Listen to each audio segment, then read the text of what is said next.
The Western genre has had its ups and downs over the years. Westerns peaked in the 50s and have since seen a few bright spots in the late 60s and early 90s. And it looks like we've got another resurgence with Yellowstone, a show about a Montana rancher and his political dealings. Over the past 4 seasons, it's been a ratings juggernaut. But what makes Yellowstone so good? Why is it so popular? And is it really as anti-woke as people claim it is? Well, strap in, because I'll go over all the secrets of the Yellowstone Ranch. If you're new to the channel, make sure to hit that subscribe button and hit that notification bell so you never miss out on all new reviews I put out weekly here at Off the Cover. And without further ado, on to the video. Now, I'll admit that I only got into Yellowstone recently at the suggestion of my good friend.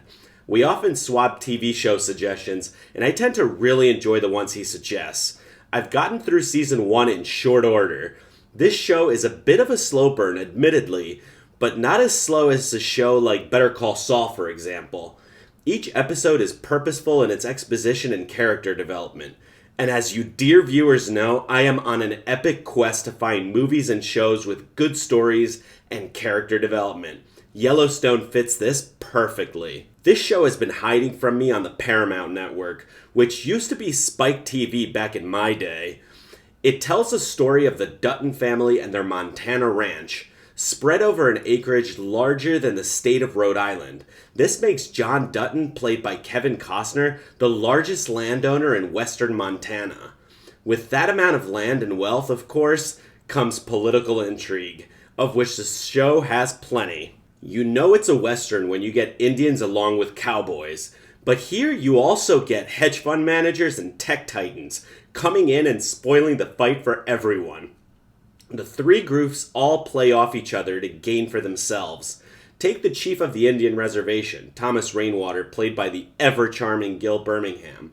He's trying to right the many wrongs of the past and regain the proud glory his nation once had. This is a lofty and honorable goal people can get behind. You end up rooting for this guy from the very beginning. Although as the show gets on, some of his dealings become much more nuanced and you really don't know which side of the morality plane he really lies on.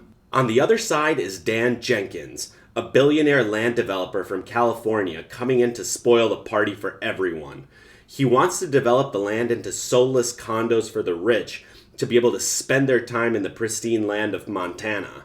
Jenkins faces stiff opposition from the local population, who know that once the rich move in and get themselves a Whole Foods, they'll be priced out themselves. Their fears aren't too unfounded, as that has happened in real life and actually accelerated during the pandemic when big city white-collar workers moved out to the country and have priced out the locals with skyrocketing housing prices. The show does very little to give Jenkins any redeeming qualities. The Dutton family is very clearly the most interesting to unpack. The ranch itself holds many mysteries, and as the first season unravels, only some are revealed. I'm sure that with the new prequel series, we'll get to see how this ranch developed. Suffice it to say that there is some latent family drama. We're shown 3 of John's children. Beth, played by the wonderful Kelly Riley, plays a cutthroat lawyer working for an investment bank engaging in hostile acquisitions.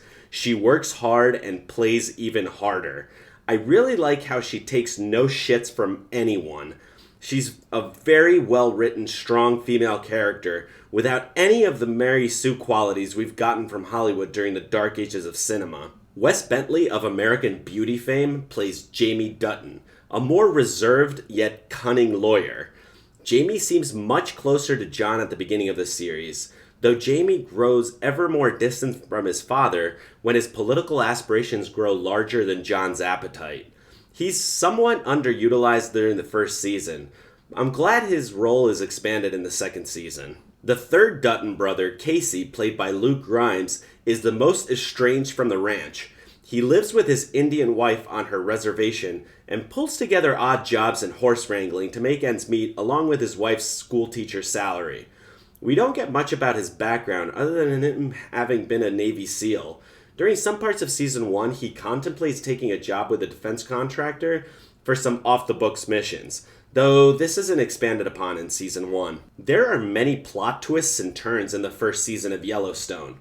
Despite a peaceful setting in a profession most people would consider conflict-free, John is besieged on all sides. The closest town is expanding and wants to buy his land for residential development. There's nowhere else for them to turn, considering the nation's first national park needs to preserve what it can.